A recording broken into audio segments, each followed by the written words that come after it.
Well, I'm always looking at shoes because my feet are always uncomfortable, so I look at other people's shoes to get ideas of how they can walk around for hours in heels and stuff. I work out of my house a lot, so I don't really need to wear heels to work. And I garden too, which I get to wear boots. I think that's my favorite footwear, but it's not very classy.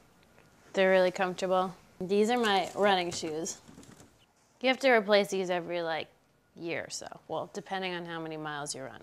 I don't run that much, so these are pretty old. This is one of the pairs of my flip-flops. Probably replace these next summer. I've had these for a really long time, and they're pretty sturdy because they're Italian leather.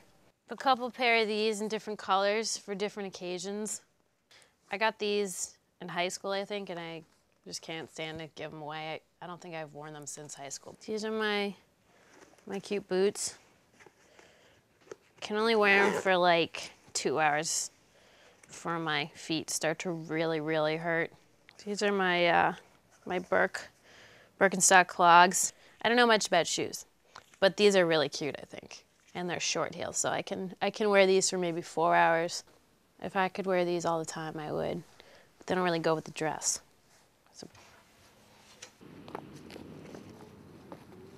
Sell more often to the same people running shoes than, someone will go over there and buy a dress shoe, a guy or a woman.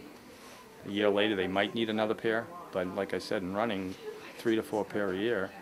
I get to know the people and remember their size. And it's like, and if they come in with their shoe that they wore before, if they don't make that same one, I'll know what to give them that will be as close as possible to that old shoe.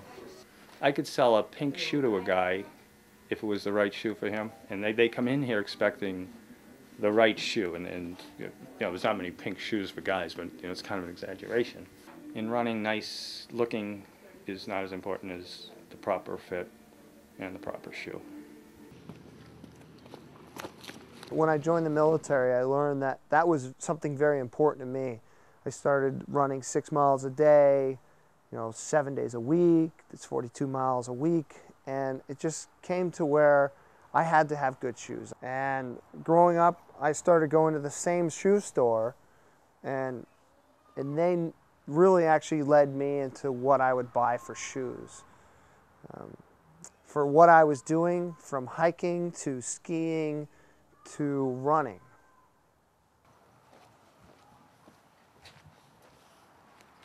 So this is into my humble abode over here, into the shoe world. So as we come up the stairs, the first area that we have is where I place my shoes. Currently, I don't have all my shoes here, but I have a good assortment of what is necessary for my days. Dress shoes, Johnston Murphy's, very nice brand. I do have some friends that don't feel that shoes are part of how they feel, but part of how they look and how their life is. I know many of girls that go out there and buy $100 shoes, and some girls that I know that have $1,000 shoes. Some people just perceive it as a fashion, not like a sense of how you feel. I have a room in here for my shoes. I think it's important for me to be able to see all my shoes in order to select what I need to wear. So I put shelves all up for them. And this is where they live. My daughter threw a fit when she found out that I was having a room just for my shoes because I don't have one for her. I collect shoes, and some of them fit me and some of them don't. Most of them fit me except for that silver pair there from Paris. A friend of mine brought them back. These were my grandmother's shoes, and I think they're quite beautiful, and they have a purse that goes with them. So those don't fit me either, but that's okay. These are my cat in the hat boots. They have little stripes on the heels. I like those.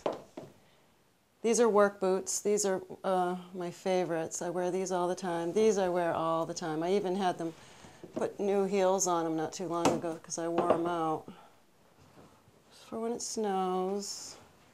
You go to certain parties Well, I go to a lot of art show openings, and I'm expected to show up in a fancy pair of shoes, so it's important, you know. And the women will always, you know, eventually at some point during the evening find ourselves, you know, ooh, comparing shoes. And here's a shoe here. They're sort of scattered around. At Christmas time, I have a small Christmas tree, and it's all the ornaments are shoes. So I have a whole tree of shoe ornaments, and this is just one that didn't get put away from last year, but I have all the ornaments are shoes, every single one.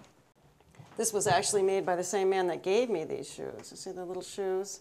And then she's sitting in her chair, and she's holding her shoe. I have shoe cocktail glasses. I don't know what attracted me to shoes. I found an old sketchbook of mine that I had from when I was like, I don't know, maybe 16 or 17, and there was page after page of shoes in them. And that was before I even got off on this whole shoe thing. You have all these clothes and purses and bags and things that you don't always wear, and you just feel like if you have that one pair of shoes, that it's going to change everything. That all of a sudden your outfits are going to work, or that skirt that you haven't worn, or something about this one last pair of shoes or boots is going to just change everything. For me, I just keep thinking that. It never does.